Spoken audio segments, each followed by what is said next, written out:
don't want us to do nothing good. They want us to talk about shit for money. I ain't selling my soul, nigga. You want us to do reviews? It better be some good shit. Fuck, I look like. Anyway,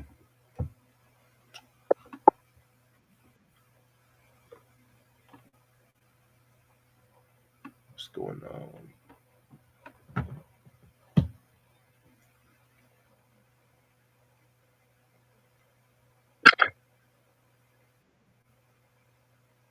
There's a new show I might get into called Mobland. What about that? I'm gonna see that shit. What about that? Yeah, I'm watching this. I'm watching the show on Hulu called A Good American Family. It's like a mini series and shit. Meth Shit, lab. all day today I was catching. All that shit is trash. But hey, if you want to give up his dough for that, hey, be my guest. I doubt I'm gonna like any of those drinks. I mean, at least it's a donation. Yeah, just donate crap to us. That's all. I'll gladly take your money for trash.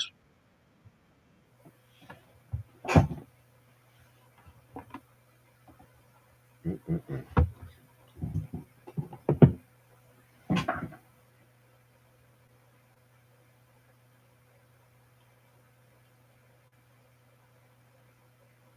Man, this pollen is kicking my ass right now. Oh my god. What you taking for it? Cough drops, Robitussin, vitamin C. You know. Are you sick? No, What do you have? nothing. It's just the pollen was trying to get in my system and shit. You Oh, know how that shit so you goes. have you have a allergic. Yeah.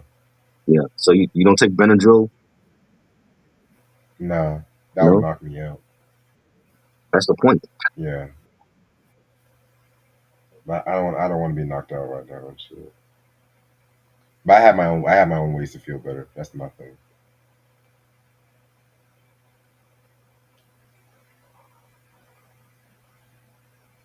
I got my own way to kick the habit.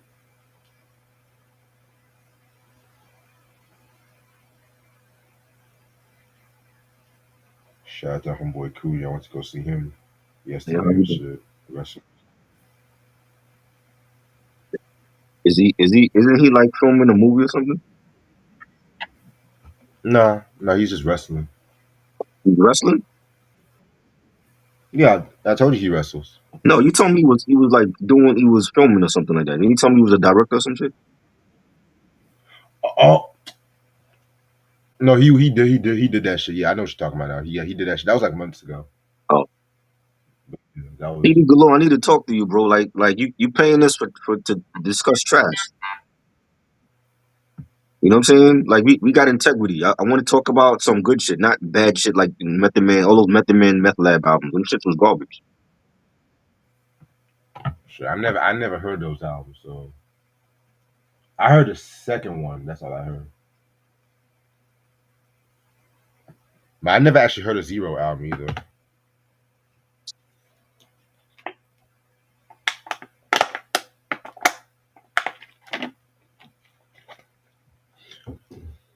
Speaking of Method Man, I like how the fact they're trying to like hype some beef up with Redman and Method Man right now. He said the Zero album. Oh yeah, well Zero, much better artist. I've heard a lot of good things about him.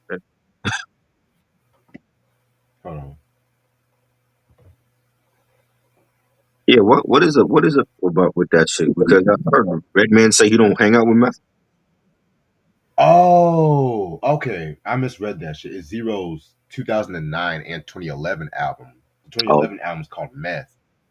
Okay, my fault. But yeah, no, because he's just saying like since he has a family now, he don't hang out with a lot of rappers. Redman say he don't hang out with a lot of rappers and shit. But there ain't no beef with there ain't no beef with Method Man. But doesn't people are he trying to doesn't hype hang that out shit with? up. That's a lie. He's always with Method Man. Where's this coming from, Red? Are you high? Where's this coming from? Method Man has made some of his I, best music with Redman.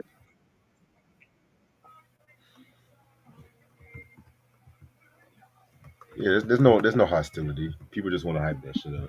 Yeah, that doesn't make sense. They just dropped the remix, the primo remix for the La La joint. La la la la. That's my joint. Do you have this album by the way? This Gwen Stefani album or no? Nah, I want it though.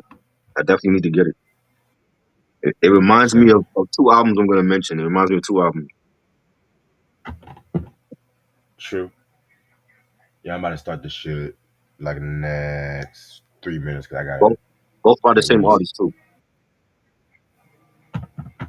Okay, I can't wait. All righty. Damn. Next week is 80s rap week. I can't wait for that.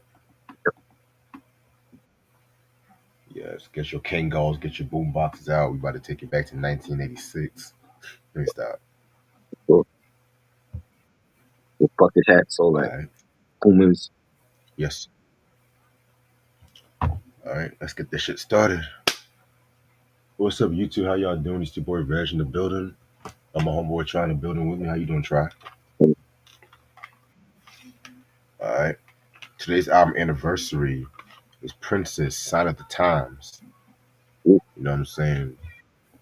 And I got, as you can see, I got both disc one and disc two because it was sold separately. So it's not like double disc albums now where they sell that shit like both together. You actually had to look for this shit. But so this album came out March 30th, 1987. This is actually his ninth studio album. So the story with this album was that originally he was supposed to have done a triple album called Crystal Ball and everything like that too. And that was supposed to include like the Dream Factory and the Camille album. But Right. Warner Brothers, they felt like that was going to be like a lot to handle and everything like that too. So they told him to trim it down to a double album and everything like that too. You know what I'm saying? So he picked pretty much like the best projects from like the Dream Factory, Camille, and everything like that too, and he threw it on this album. However, what many people forget is that New Year's Eve of 1986, he broke up the revolution and stuff like that too. You know what I'm saying? Then there was like a lot of reasons why they broke up. There was tension within the group at the time. The Parade album happened. You know, Prince was dating Susanna, which was Wendy's sister, and they didn't really have a good phone now. And then Prince just wanted to do different things and stuff like that too. So pretty much, what ended up happening was the fact that Prince pretty much did all the instrumentation, most of the instrumentation by himself. Now he had some help, of course. He left some contributions from Wendy and Lisa. Sheila E. did some work with them, Bobby Z, Eric Leeds, and so on and so on and whatnot. And so that's how you got the double album with Sign of the Times. Now, with this album alone, man, you have a lot of different styles of funk, jazz, rock, soul, pop. Like the first four tracks alone, we got the title track, one of Prince's best socially conscious songs ever, talking about the AIDS epidemic. We got Playing the Sunshine of Beatles 1960s pop esque kind of track that I fucking love. Moving on to like the P Funk influence of Housequake. And then, of course, the fourth track, we have the subdued singer songwriter psychedelic tone of the Ballad of Dorothy Parker and stuff. You know what I'm saying? But everything on this album slaps, like from Adore, which is my favorite Prince song, Forever in My Life, Strange Relationship, If I Was Your Girlfriend, It's Gonna Be a Beautiful Night. I mean, this whole album is definitely at its best, in my opinion. My favorite Prince album to date. And even like the remastered edition, they added like, and I actually have to give the Prince Estate a lot of credit for the remastered edition. I got to give them a lot of credit. One thing I can honestly say is the Prince Estate, they handle Prince's shit better than MJ's. That's all I'm going to say. And they they got like shit from the vault from the Dream Factory tracks. Like they had songs like All My Dreams. They have the song he did with Miles Davis, Can I Play With You, Love and Sex, which that was also a Parade B-side, which that should have been on the. I don't know why that we taking a long time to remaster Parade, but that's another story for a different day. Not everybody can be perfect. You know what I'm saying? So, I mean, those tracks. all diehard Prince fans, y'all heard those tracks for years in bootleg fashion. But if you want like clear studio quality, I would get that. And they did say that they were going to release the Prince Camille album by itself, but they have like some copyright issues with that part and stuff like that too. So this is Prince's Sign of the Times right here. Well, So what bro, do you what think else? about this album, Tron? Look, I love it. Classic album. I remember when Sign of the Times came out, and you know, that was a very powerful song. With what Prince was singing on that track, and that whole tour. I remember seeing like the whole tour. Sheila E was on that tour, and Sheena Easton, and epic album. One of his best albums to me. We lost a legend. I know his anniversary is coming up in April, and just a Yeah, shame oh that my he god. ain't here. You know what I'm saying? But yeah, classic album. You know, uh, he's in my top three all time. Him and Michael and Donna. You know, Yes.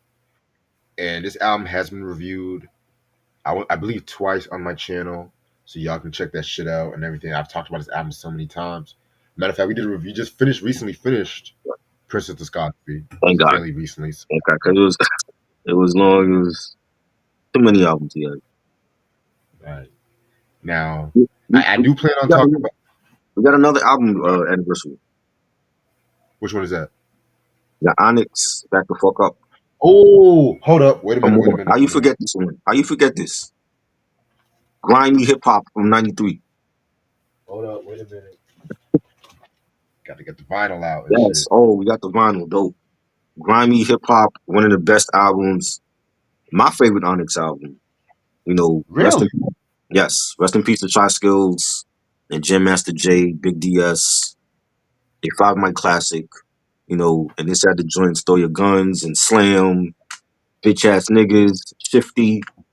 Yes. Onyx is here. Come on, man. Like they 93, this is why I say 93 was an important year for hip hop, especially when it came to the hardcore hip hop.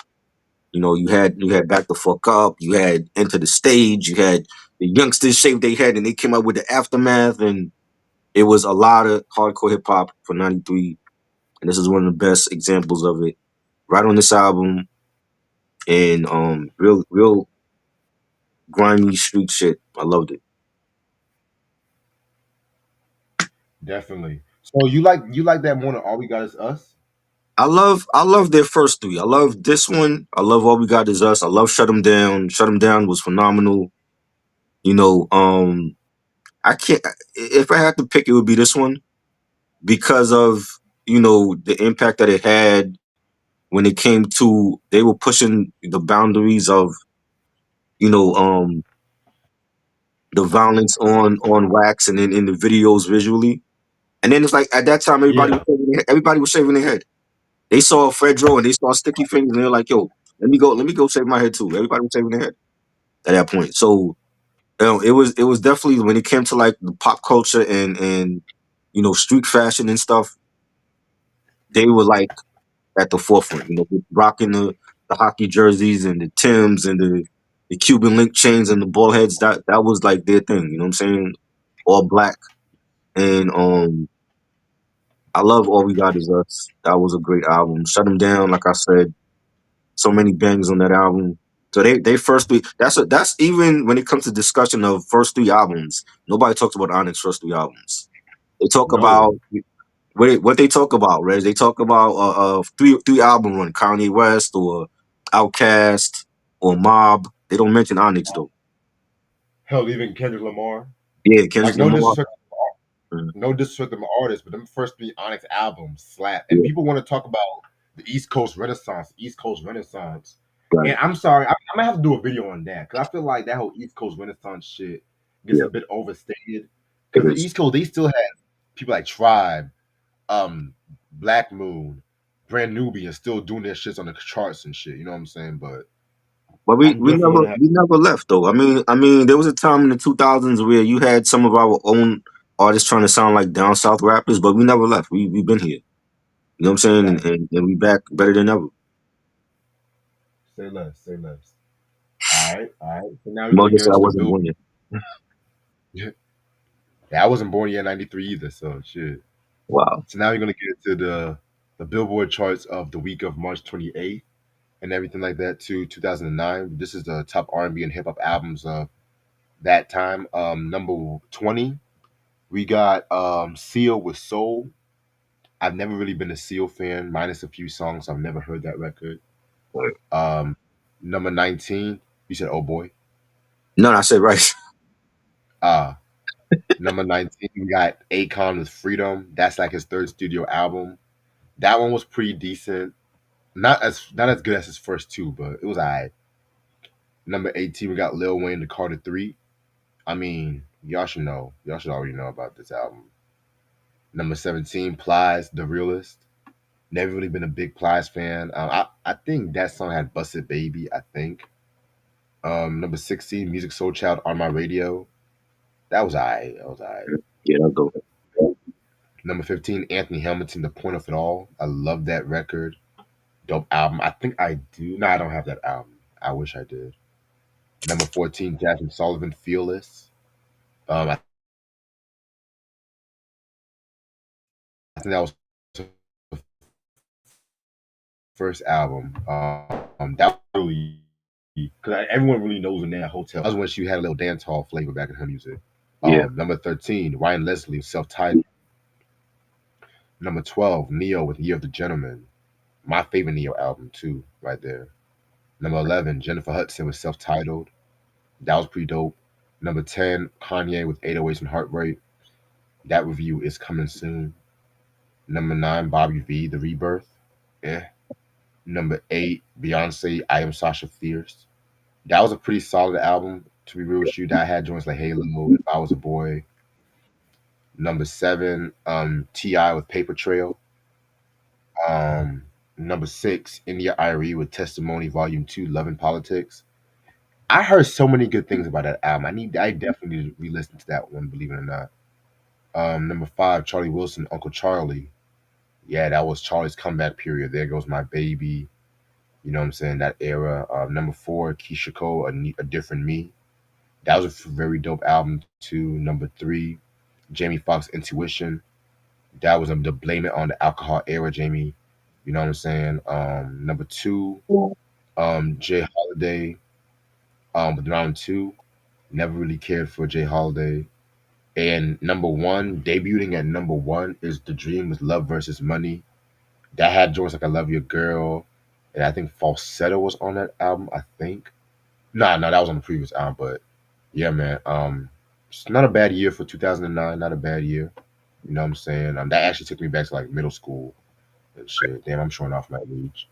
All right. So now back to our main event. We're gonna talk about Gwen Stefani with her debut solo album, Love Angel Music Baby. This album came November 12th, 2004 on Interscope Records. This is her debut solo album. I didn't mention to you guys that since me, Try and I already did the Rocksteady album years ago, I was going to treat you guys to just do two of Gwen Stefani's two Gwen Stefani solo albums. Originally, I was just going to do one, but I pretty much have an extra week and stuff like that. So I was like, you know what? I'm just going to slap in that Gwen Stefani Sweet Escape, which we're going to do next week and stuff too. You know what I'm saying? So be on the lookout for that.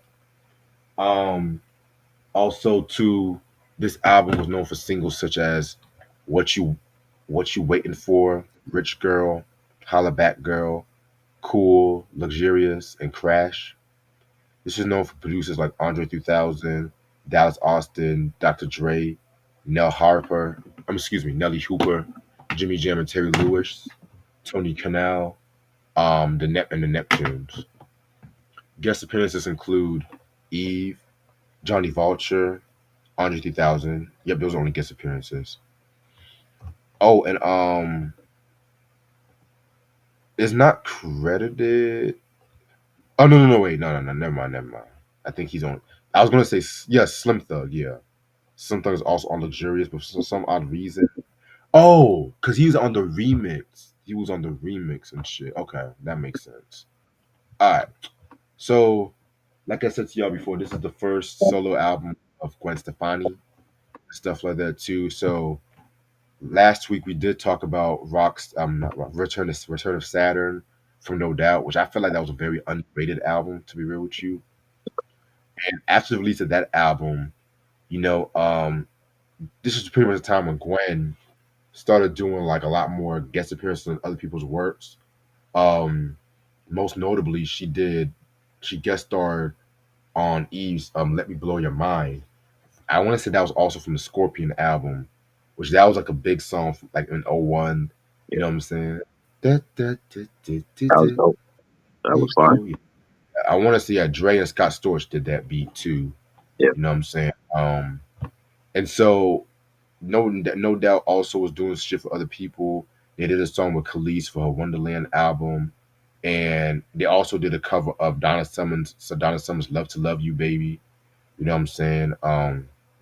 Fast forward to 2001, they dropped, of course, the Rocksteady album, which, in my opinion, their best studio album. To be real with you, that's when they really became the No Doubt that people know and love today, and everything. They had people all over that album, from like Bounty Killer to Prince, and everything like that too. You know what I'm saying? And it's ironic too because Gwen also worked with Prince on the Raven to the Joy Fantastic album as well too. So yeah, man. So that album was such a big album for them and everything like that. That they also in 2003 they kind of went on a little hiatus, and so they gave the fans like a compilation of all their singles they came out with, and that also gave them another Grammy nominated song, which was a cover of the Talk Talk song "It's My Life" and everything like that too. You know what I'm saying? Which that got them nominated for best pop performed by a duo or group. But at the same time, too, um, they lost. Hold on. said you said guess my favorite song off the album. Holla Back Girl, maybe. I don't know. Ah, shit. That's a lot of people's favorite on this album. So Ironically, it's not my favorite. it's not your Ironically, favorite. but we'll get into that. Yeah, yeah. They already lost to the Los Lonely Boys with Heaven. However, they won two back-to-back Grammys for the same category in 2003, 2004 for "Hey Baby" and "Underneath It All." Both from the Rocksteady album. So that Rocksteady album carried them Yeah, really from 2003 to keep it real and shit like that too. Which again, that's a very dope album. So they went on a hiatus, and Gwen Stefani, she was pretty much getting ready to start working on her first album and everything like that too. You know what I'm saying? Called Love Angel Music Baby and shit. You know what I'm saying? And so she was very influenced by like a lot of that 80s freestyle, 80s new wave and everything like that, like from Club Nouveau to New Order, The Cure, and everything like that too. And of course, she was also influenced by Madonna, which we can definitely see a lot when it came to this album and everything like that too. You know what I'm saying? So yeah, man. And it's crazy too because I remember when this album really was blowing up and everything like that too. At the time, it was loved by a lot of people, but with people on this whole cultural appropriation kind of thing and stuff like that too. You know what I'm saying? I mean, which I'm gonna talk more about that because I feel like sometimes some people kind of look at this album sideways and stuff like that too, which I don't get because Gwen Stefani have always showed love to like the ska reggae. You know what I'm saying? So it is what it is, but we'll talk more about that once we go throughout the whole album and everything like that too. You know what I'm saying? Give me one quick second. Yeah, man. So this is the album cover right here. Um, Very dope. This is a quintessential 2000s album cover. You know what I'm saying? I mean, she definitely did a thing on this one and stuff like that. You know what I'm saying? Um, yeah, man. Loved it. It kind of reminds like an 80s rap album mixed with like a dance authentic and shit like that with all the bling and stuff like that. You know what I'm saying? So yeah, this thing definitely a very fire album cover. All right. The We're going to do the OG album, which definitely has like 12 songs. And we're gonna definitely get started with the first song called "What You Waiting For." You know what I'm saying? already, with this song right here, is very dancey, poppy, and everything like that too. You know what I'm saying?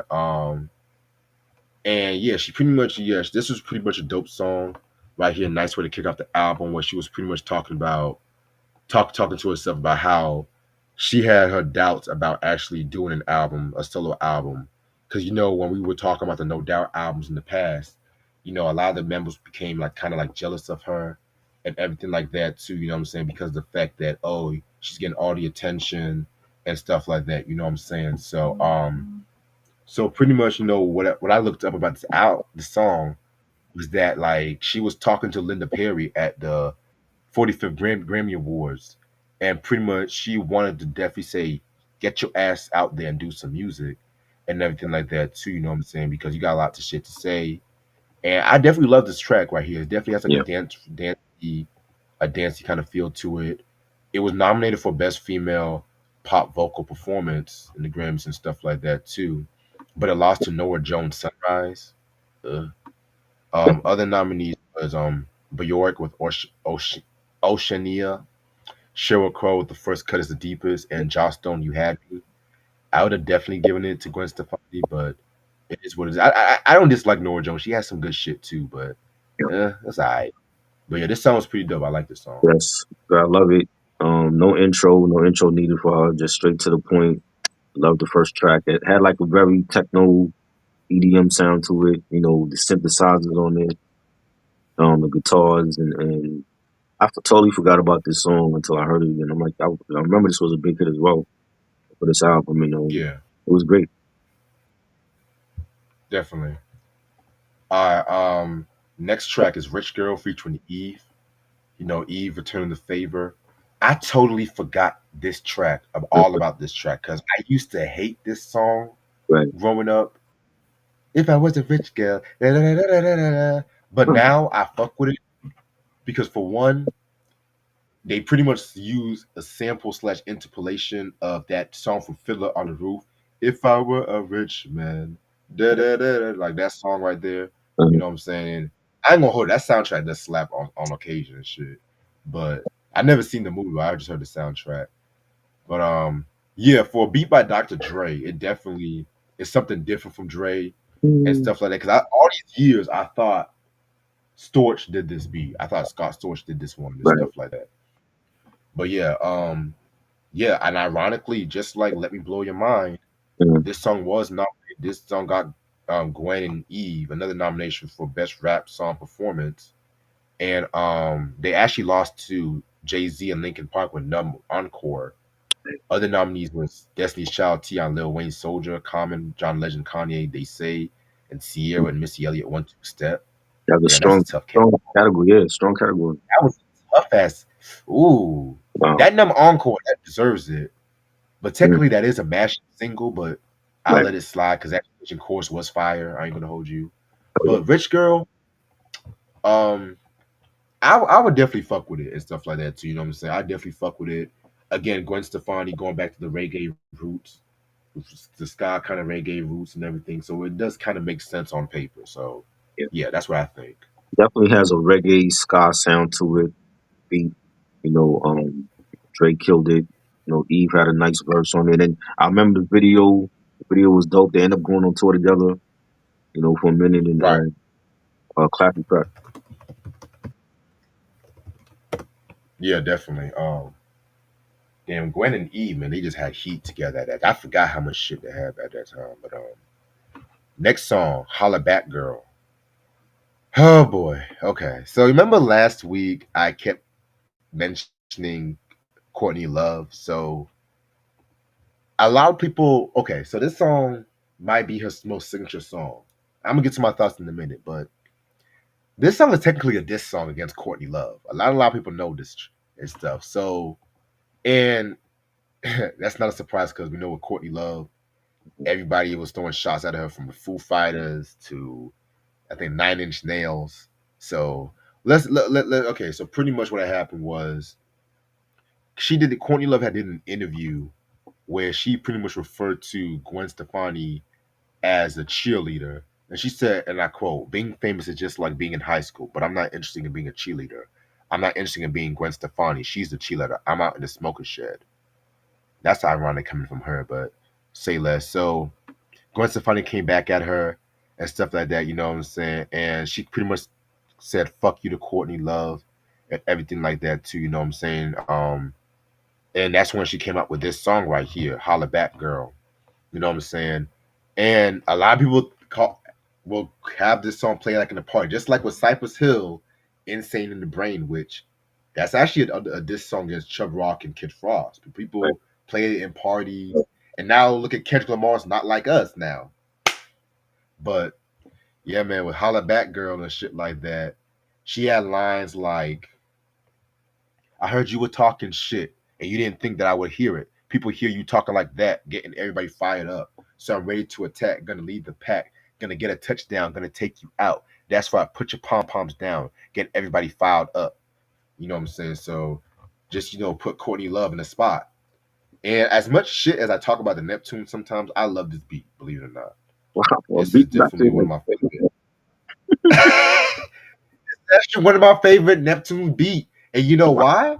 Hmm. Because they used a sample of Another One Okay. Bites the Dust. But the way they used that shit, they stripped it down and everything. Okay. And yet again, this got a lot of Grammy nominations, which I'm gonna talk about after you say your thoughts on this song. But I do love this song. This is actually one of my favorite Gwen Stefani songs. And take that, Courtney Love. When we first of all, I didn't even know about the beef she had with Foo Fighters and Nine Inch Nails. I didn't even know about that. But Yeah, when we did the review for Rocksteady, remember that whole album was done allegedly about Gwen's relationship with Gavin, and then Gavin supposedly had an affair with Courtney Love. So it all ties back yep, together. It made sense. It made sense now. And um, Courtney Love is a legend. Like I loved her music for her band, and we know who her husband was. Kurt Cobain was great with Nirvana. Um, she said shit. She said shit in the media, or I just think she wanted to stir some shit up with Gwen. But the track in itself was great. You know what I'm saying? I loved it. It was the video was played on TRL every day when it came out. We had right. Pharrell in the video. Neptunes was you know doing everybody's albums at that time, whether it was rock or rap or R&B, pop, whatever. It's catchy beat. It has like a when you hear the beat, it has like a cheerleader, type of sound to it. You know what I'm saying? Especially when Yeah, she's like doing this shit is bananas, BANA. You know what I'm saying? Like it has like a yeah, cheerleader type of vibe to it. So I think she did that on purpose, like to piss Courtney Love off. She knew what she was doing when she was doing that, and I loved it. I think it's a great track. It's one of her signature, songs as a solo artist, and it was fire.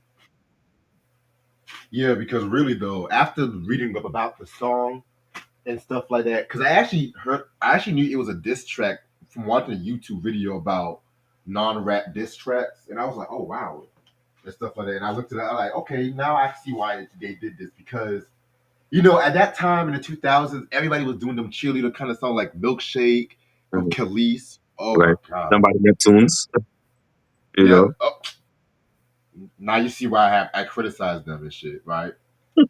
Um, hell, when we just mentioned Sierra's One Two Step, which I actually do like that song Right? a little bit like that too, but everybody was kind of doing them little Uh-huh. pep rally kind of songs and Right? stuff like that. But yeah, man, that's Holla Back Girl, and like I said to y'all, it was nominated for like 2 Grammys. For best female pop vocal performance. Damn, I'm just repeating. Damn, she was just racking her Grammys for this album. Damn. Yep.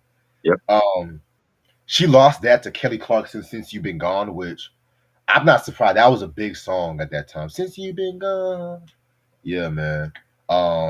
Other nominees was Mariah Carey's It's Like That, Sheryl Crow, Good is Good, Bonnie Rand, I Would Not Be Broken. Um, I would either give it to It's Like That or Holla Back Girl, to be real with you. Sure. And it was also nominated for Record of the Year, but it lost to your favorite group, Green Day, for Boulevard of Broken Dreams. Hey, come on, that's Um, a classic, man. Come on now. ah, American Other Idiot. Come on. nominees, oh yeah, that overrated album. Yeah. Other nominees were Feel Good Inc. from the Gorillaz. That was good. Kanye, yep, that was good. Kanye West Gold Digger and Mariah Carey's We Belong. Wait a minute, it lost to We Belong together. Hey, See, that this was is the grand. This is the shit with the Grammys. This is the great, shit with the great Grammys. song. I mean, I don't, it's the Grammys. They get shit wrong. So, you How you know, gonna pick Green Day over Mariah? Wow, wow. Okay, all right, okay. So, track number four is called "Cool." You know what I'm saying? This was produced by Dallas Austin and shit. And out of all the songs on this album, this definitely has the song I can definitely have seen. No doubt would have done if they would have done the album around this time and shit like that too. You know what I'm saying? So, this is actually about her ex boyfriend and no doubt bandmate Tony Cannell and everything like that too. You know what I'm saying? How both of them have moved on, but they still remaining good friends and shit and stuff like that. You know what I'm saying? And it's kind of crazy too because Dallas Austin, he actually produced this track with Nelly Hooper from Soul to Soul, and he got the inspiration when he had heard um the No Doubt song "Simple Kind of Life," which I want to say that was from the Beacon Street album. I want to say, yeah, one of them albums and shit like that. And so that's when he wanted to do this song with Gwen and shit like that too. So this one was pretty dope. I love this track right. I love this track right here and everything like that too. You know what I'm saying? So nice little coming to terms and shit. So actually, not scratch that. That was another Return to Saturn. Yeah. So yeah, this was a dope song. yeah, definitely had like a TRL pop, sound to it, and Gwen was always good on those type of tracks, and Dallas Austin, another legend that nobody talks about when it comes to uses, and it's dope. Definitely a nice single. Yeah, definitely. Yeah, definitely a nice single and shit. All right. Next track we got is Bubble Pop Electric featuring Johnny Vulture. Johnny Vulture, she's pretty much Andre 3000 and stuff like that. That was like one of his alter egos Yeah, and whatnot. You know what I'm saying? This is definitely a favorite song of mine and stuff like that. Definitely has a very strong strong synth pop kind of feel to it, and everything like that. Nice track to just cruise down the street to. You know what I'm saying? Yeah, man. Now that looking up that Johnny was Andre 3000, it definitely makes sense and shit like that. This definitely has like a Love Below kind yes, of feel to it. You know what I'm saying? definitely. So yeah, not a Yeah, bad track. it's like I feel like when I hear Andre produce a track, it's like hearing leftovers from Love Below. You know what I'm saying? Like this Right. would have fit on that album. You know what I'm saying? And maybe it was his and he gave it to Gwen for this album, but when you hear like it's quirky, it's alternative, it sounds like Andre. You know what I'm saying? And I thought it was a dope collab, and it's not the only collab on here with him. So he definitely had a influence on Gwen's sound for this solo album. Definitely, definitely. Alrighty, and now I talked about one of my favorite tracks. Now I'm gonna go to my favorite track on the album, "Luxurious." Yo, love this track. Maybe my favorite Gwen Stefani song. Period. To be real with you, you know what I'm saying. Um, Ironically, this was written by both her and Tony Canal and stuff like that. You know what I'm saying? Using a very dope sample of Ozzy Brothers Between the Sheets. But the way how they used it was they slowed it down, made Yeah, it more futuristic, added a bit more sense to it, and everything like that too. You know what I'm saying?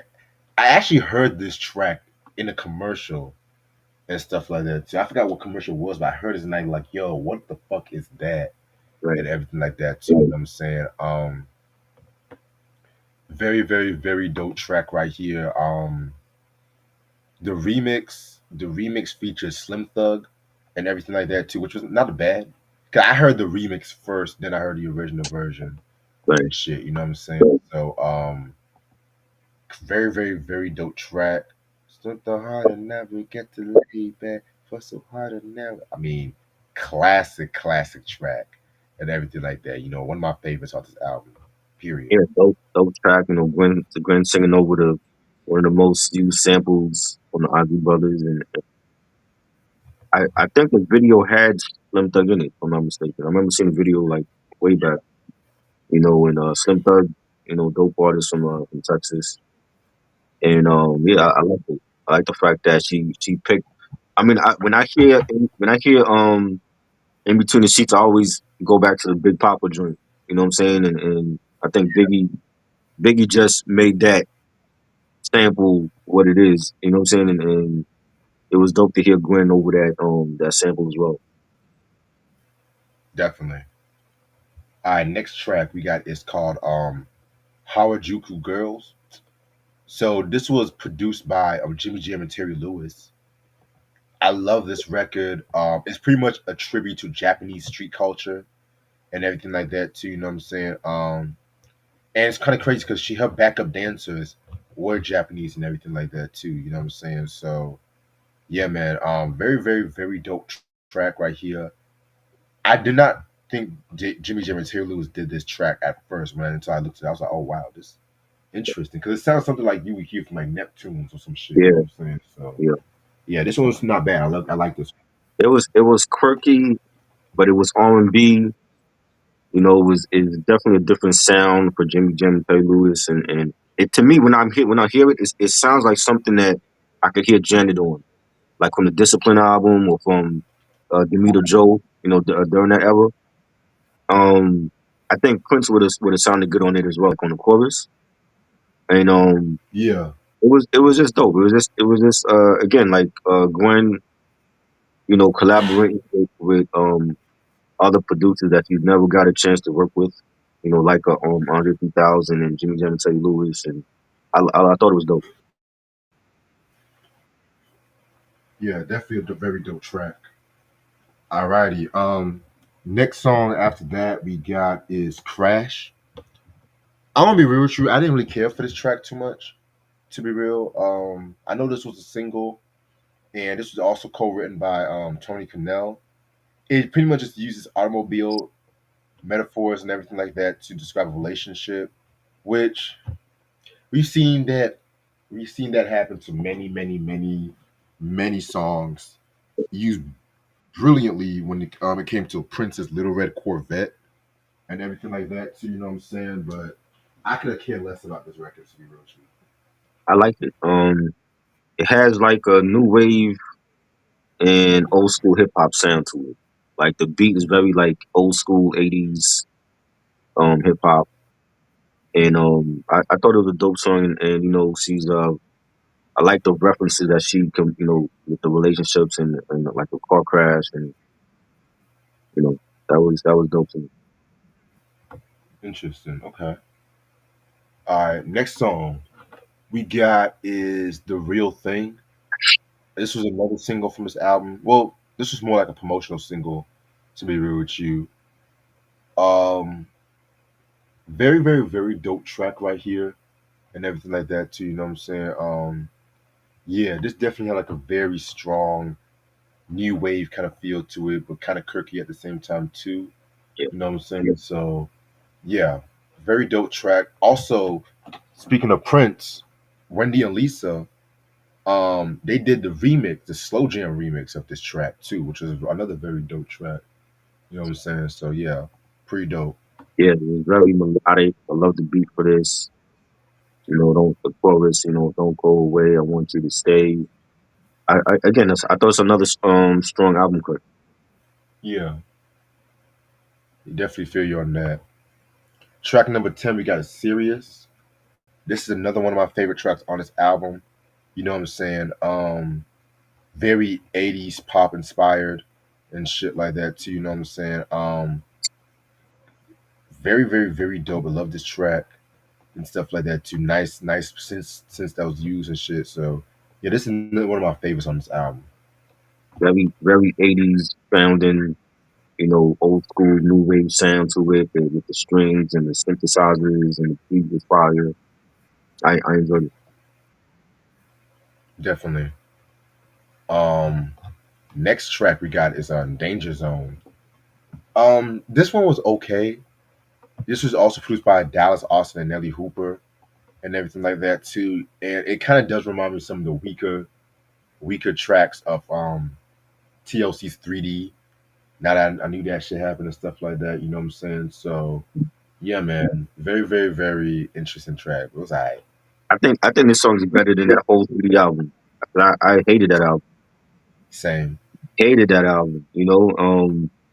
It's unfortunate, but uh, it has like a pop rock, 80s sound to it. You know what I'm saying? I like the beat for it, the guitar playing. It was dope. definitely. And the last track on this album is called "Long Time No See." Excuse me, "Long Way to Go," featuring Andre 3000 again. Another dope track right here. You know what I'm saying? Another dope song right here and stuff like that too. You know what I'm saying? This definitely has like a more alternative hip hop kind of feel with electronic vibes and everything like that too. You know what I'm saying? Originally this was supposed to have been on the Love Below album originally, but they pretty much had to shelve this one and everything like that too. So he had to rework with Gwen Stefani. And this song got a lot of controversy because with this song, talking about outdated relationships, I'm not excuse me, interracial relationships and stuff like that too. They used the sample of Martin Luther King's "I Have a Dream" speech, which a lot of people did not care much too for. And that kind of brings me to the whole cultural appropriation kind of thing. You know what I'm saying? Which sometimes this album kind of gets criticized for in this day and age Yeah. and everything. But at the same time, I mean, it's really just talking about how people can be prejudiced of one another, and how how one can actually just pretty much be like, hey, listen, if you love this person, do your best to pursue that person and everything. So that's what I got from the song and shit. You know what I'm saying? So this was a pretty interesting track.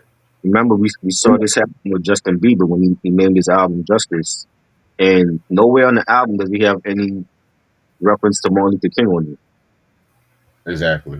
You know what I'm saying? And I like Justin Bieber. I like his more mature music now. I just felt like that was mispromoted. You could have picked any other title for that album, and he chose to do Justice. And at a time when there was civil unrest in this country. You know what I mean? Exactly. I like the words that they say in the beginning of the track. You've got a long way to go. It's beyond Martin Luther, upgrade computer. And again, like when I hear Andre on the production, it sounds like something from Love Below. It was quirky, it was melodic. You had the synthesizers. You had even like some scratch clips of MLK a part of the track, and it was another great collab with him and Gwen. Yeah, very dope collab from Andre. I mean, that's Andre 2000 right there and shit, boy. You know what I'm saying? So overall, this is actually a very, very, very this is actually a very dope album and stuff like that too. You know what I'm saying? I mean, I feel like it's very experimental when it came to Gwen Stefani in terms of like sounds and still just doing that whole new wave sound, which a lot of people are kind of doing that shit today, doing that whole synth pop sound and everything, trying to incorporate all that shit. People doing that shit today, but when Gwen Stefani did it at that time, people were kind of looking at it sideways and stuff like that too. You know what I'm saying? But I love the album. There were at least maybe like two songs I could care less for. You know what I'm saying? But still a great album. Still highly recommended. I'll give this a 4.5 out of 5. I loved it. Uh, I think it's a very Gwen definitely tried different things on this album, and she was daring. And I feel like it reminded me so much of Madonna when she did bedtime stories, when she went full in doing the hip hop and R&B with Dallas Austin and Babyface, and Nell Hooper, I think, was on that album as well. And that's why that album was so great the way that it came out. As well as the Hard Candy album, when she worked with Timbaland and the Neptunes and Kanye West. you know, um, and that was a very full in album where she wanted to do, R&B and hip hop, and you had EDM on that album, and I love that. Gwen brought her own flavor from No Doubt to this album, and working with Jimmy Jam and Terry Lewis, and the Neptunes, and Dallas Austin, and Nell Hooper, and it was great. The production was great. Andre 3000 on the two collabs with her was phenomenal. Um, my favorite track is, I have a whole bunch. Like, I loved Rich Girl, was dope having Dre on that one, and Holla Back was huge.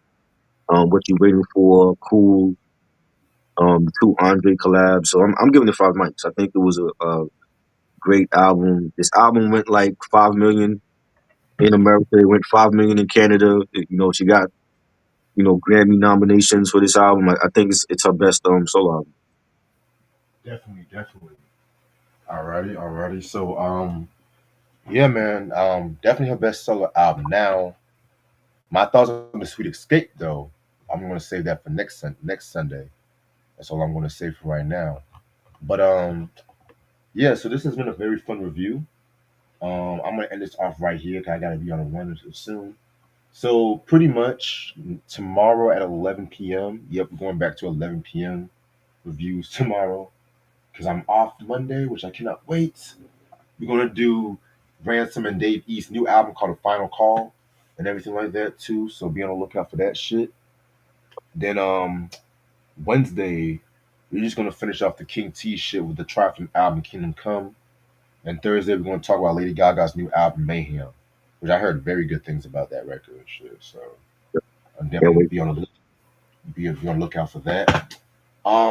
Also, like I said, you guys have up until April 1st to cast your votes on the polls that's on my channel for the 2K videos, the 2K video episode, which I'm going to record that Monday night after we do the ransom, and I'm not going to release that until I actually get the 2K vids. So y'all make sure y'all subscribe. Tell your friends to subscribe to the best podcast on YouTube and shit. Also, too, next week is going to be our 80s rap week. Ant said he wants to join because he wants to do a review on one 80s rap album, which I'm gonna text you about. All right. So yeah, be on the lookout for 80s rap week and everything like that too. You know what I'm saying? That means I'm not going to do anything past 1989. I'm not going to do anything before 1980s for next week in terms of hip hop and everything like that too. So y'all make sure y'all be on the lookout for that. And anything you want to say before we head out? Shout out to Mojo Flow. Thanks for stopping by. We're gonna do some stuff coming up. You know, um, we might do like a beat battle on Discord. Hopefully I'm gonna try that out and see how that is, and we do like some Instagram lives. And I got a 20th anniversary movie review for Sin City on Tuesday night with Ooh, Rel D. I'm still trying to decide if I'm gonna do it on IG Live or YouTube. But it's been 20 years coming up for Sin City, with produced by Robert, directed by Robert Rodriguez. That starred Mickey Rourke and Rosario Dawson, Clive Owens, Bruce Willis. Yeah, real soon Bruce Willis. So that 20-year anniversary is coming up. We're gonna talk about that historic movie. So look out for that. And yeah, it's a lot of great stuff coming up. definitely, definitely. Also, one more thing I gotta mention. So we're literally a month away from our next collection video and everything like that too. So y'all make sure y'all be on the lookout for that. So far I got Ashley coming down there, Mike coming down, Eric is coming. Um, Eric, shout out to Eric. Eric is on Instagram now. Finally, I can actually Finally, contact him. finally, I need to hit him up. Right. Um, I want to say John Dixon might show up and Q might show up too. So the time is gonna be two Please, and two. please, please don't bring your Bow Wow albums. We don't want to see that. Burn them shits. And if you Keep the Bow Wow stuff off. We don't want to see Bow Wow. right, right. So that's going to be on a Saturday or Friday or a Saturday because Ashley's off on Fridays and Saturdays. Okay. So time is going to be announced once we get closer to that date and everything like that too. But yeah, man, really can't wait for that shit. I just got some albums this weekend and stuff like that too. But I'm gonna probably slow down until late next month. I gotta save my bread for some other shit. You know what I'm saying? So without further ado, oh, one more thing. I'm also gonna drop a new single this upcoming Thursday. So y'all make sure y'all be on the lookout for that. I'll send some promotion out next tonight and everything. So y'all make sure y'all be on the lookout. And yeah, I'm gonna Mm. end this off right here. So Gwen Stefani with her album Love, Peace. Hold on.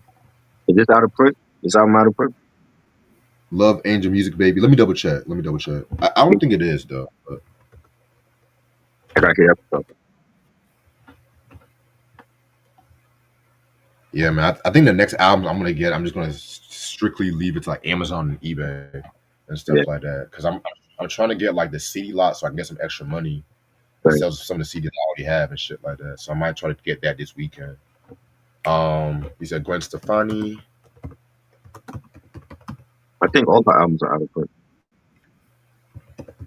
You think? I could have Is it- sworn they re-released the is second one. it- Okay. I could have sworn, but give me 1 second.